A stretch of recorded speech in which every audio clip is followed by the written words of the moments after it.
All right, so over the last few years, I've been able to work myself into the top 15% of business owners where it concerns salary. It's a whole lot of work that has gone into that, and I'm very thankful to be in that position. With that said, when I look at money now, I look at it differently than I did some time ago. When I decide whether or not I can afford things, it's not necessarily based on the money that I'm making, but it's based on, does it align with my goals? And if it does not align with my goals, then I cannot afford it. For example, although I earn more money than the average person, I still can't afford a car payment right now.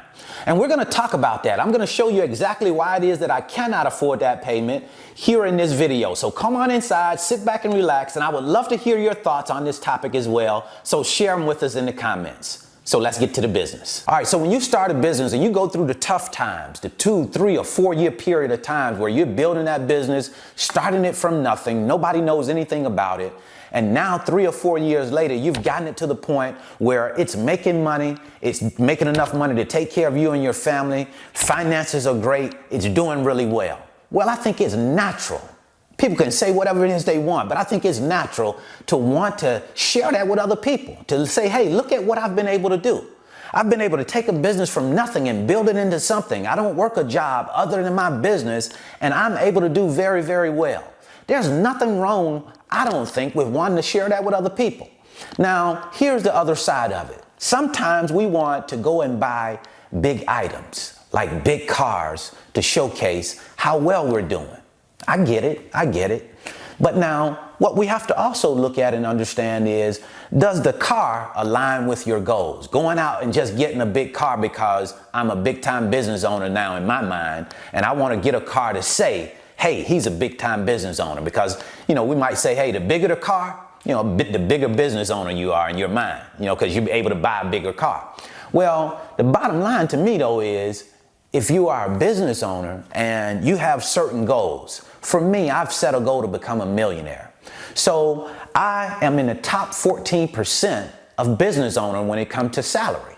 But going out and getting a big car, going out and getting a car payment, period, for me right now, is something I cannot afford because it works against my goals. My goal, my number one goal of becoming a millionaire, it works against that goal. Because if I go out and I put money into a car and start paying a car payment, then that $500 or $600 or $700, whatever it may be, that takes away from the money that I want to invest, the money that I want to grow. Because I think about money differently now that I've set a goal to become a millionaire. You see, I think about the preservation and the growth of dollars, not just consuming and spending dollars. I want to be able to grow my dollars, and so that they can make other dollars, other little soldiers out there, so we can keep growing our army, growing this army. Because it's about, to me, becoming a millionaire. And once I've obtained that goal, then I can say, okay, I can go and do something else now. But I'm not going to do that until I attain my goal of becoming a millionaire. Then I may look at going out and getting a car payment. But for right now, I can't afford a car payment. That's why I drive a 2007 Ford Explorer Sport Track. It's a truck. It's more than efficient to take care of everything that I need.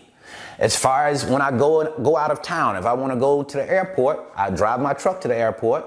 If I want to go on a longer trip, guess what? I'll just take it to the car rental place, drop my truck and pick up a car rental and do what it is that I need to do. But I just don't see the need of having a car payment. And I don't find it necessary to show people how well I'm doing through a car. I'm 47 years old now. I think I've grown out of that part of my life. There was a time when I was that way, but now I'm content. I know who I am, and I don't have to go out and prove that to anybody. I am more concerned about obtaining the goals that I set for myself. There's a goal that is at the front of my mind. And when we have goals, certain goals make us conduct ourselves in a certain manner. When it comes down to money and becoming a millionaire, when you set that type of goal, you're going to start to think about money differently.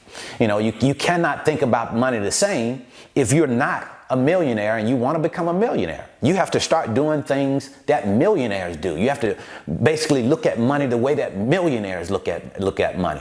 And they don't look at it like regular people look at money.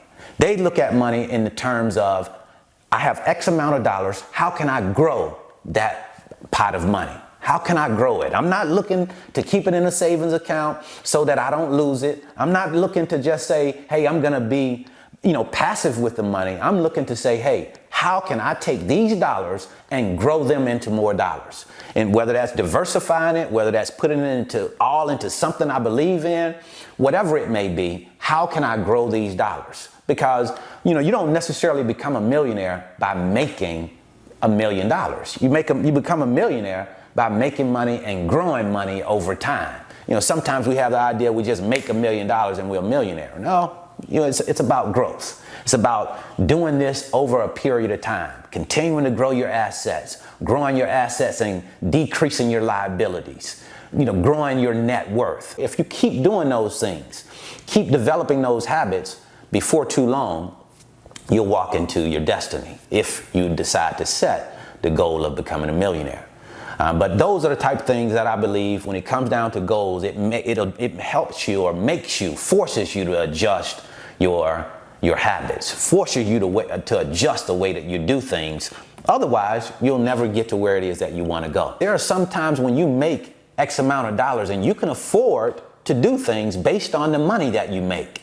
But is it just about the money you're making right now? For me, it's not just about the money that I'm making. It's more so, does it align with my goals? See, your thinking has to change. In order for things to change for you, your thinking has to change from what it is right now to a different set of thoughts, a different set of thinking, because the thinking that you have right now is the reason why you're in the situation that you're in. And in order to get a different result, your thinking has to change. You see, I wasn't a millionaire before I started on this journey. So when I started on this journey, I had to align my thinking with how millionaires thought about money. And now I'm getting closer and closer to achieving that goal. So that's what I wanted to share with you today. I hope this information has been helpful. I wish you the very best in your life and business. See you at the top, because the bottom is much too crowded.